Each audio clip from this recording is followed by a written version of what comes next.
like, come mommy, walk go home.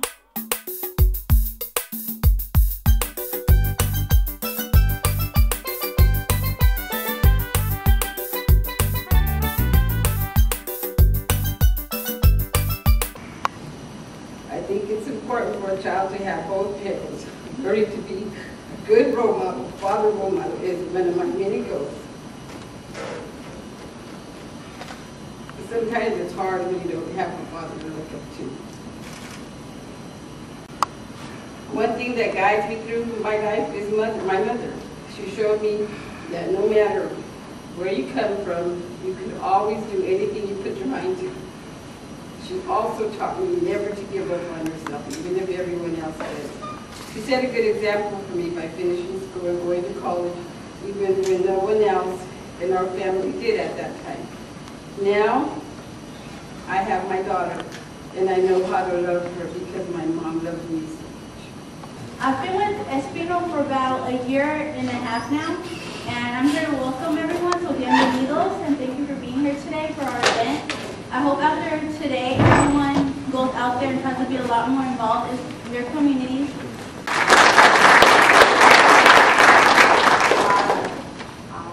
Wanting to thank you for sharing your heart, your bravery. Thank you. So we're here today because how many of y'all know that there's going to be 3 more facilities built in the staff in the prison facilities? Okay. So Sammy and I have been going to different community meetings, and for the most part, there's probably 2 people who are raising their hands, maybe 1. So I'm glad you're all informed. We're trying to educate more folks about this. So, you know, whatever you're learning now today, tell another person. You know, tell your mom, tell your dad, tell your cousins, tell the little kids on the streets. You know, how many? First, just thank you, Sammy, and thank you, Espino, for having me here. As China was saying, my name is Zachary Norris. I'm the director of Books Not Bars. We are working to move resources away from youth incarceration and towards youth opportunities, basically, be they educational, economic, etc. But, you know, a lot of that didn't really, to be honest, impact me as a young person growing up in Oakland. I went to school with my mom at a local Catholic school. She drove me to school, drove me back home. We went to a Catholic school as a high school student in Berkeley. I actually ended up getting into Harvard, which was random to me, but I ended up going, and it was a lot of culture shock and a lot of cold being on the East Coast. But it was actually coming back home and seeing my community for the first time from sort of an outside perspective that things started to come up for me, like the fact that a friend had gotten locked up for 18 months, or someone had gotten shot around the corner from my house who was a friend of my brother's.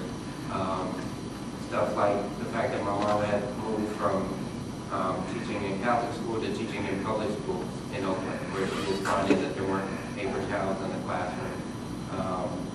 So this is a racial justice issue, this is a common sense issue, this is a family and people issue, and everybody here needs to be engaged because this is the civil rights struggle of our time. Thank you. My name is Debbie Reyes of the California Prison Moratorium Project, and we're an advocacy group against prison expansion, juvenile detention expansion. My name is COLLEGE.2010.wmv. Thanks again everyone for coming out. With managing your rights, and your claim that prison is all to be safer. I agree with that. You put the evidence and the facts and statistics to support them. It'll paint that same picture. It costs $11,000 to educate a student. It costs $80,000 to incarcerate a young man. It costs $130,000 to incarcerate a young woman for 1 year. It's cheaper to go to Harvard than it is to educate, than it is to incarcerate somebody. I don't know about you, but I'd rather go to Harvard. My name is Leah McCormick, and thank you all for coming today. I'm a member of All of Us in None, and All of Us in None is an organization that's made up of formerly incarcerated people. You know, I've gone to prison and served my time. I'm still discriminated against. As soon as I fill out my application, when there's the question, have you been arrested for a felony? And I check yes, I'm not going to get a job. They're going to throw my application away. You know, she's been in prison. So why send people to prison if you're going to, and it's supposed to be a rehabilitation, you know? But that's about all I have to say. And I really thank you for coming to listen to me. No, but then also is it true, I just read recently the numbers that are incarcerated in the U.S. The numbers I remember was 30 million. Is that right or accurate, or is that way off? So there's over 2 million people incarcerated in the United States, 2.2 million, and 7 million under some kind of states.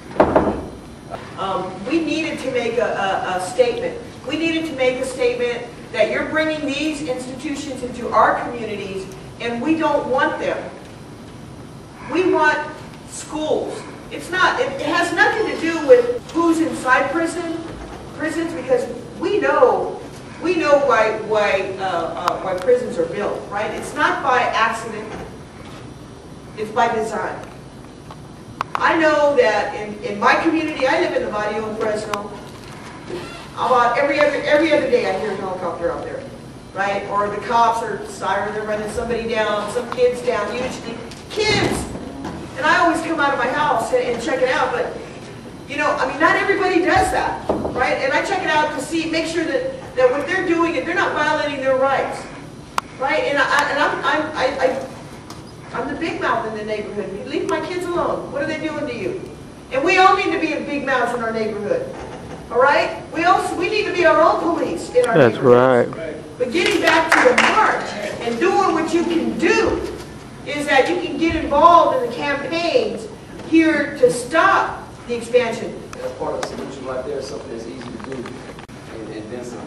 So I mean, if you want to be involved, I mean, Yeah, I would like to help. definitely sign up. And Is this for? Yes. This means you help?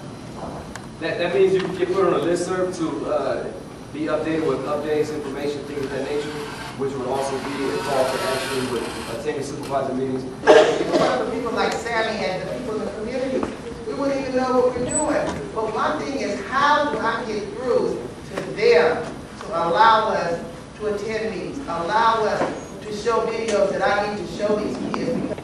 We should have this room full. That's right. Begging people, come on in, man. This affects you. And we'll still keep on doing that. We're not going to stop doing that. But I think all these things are important, and getting involved is important. Participating, civic participation is important. When people are about to leave, that's here, ready.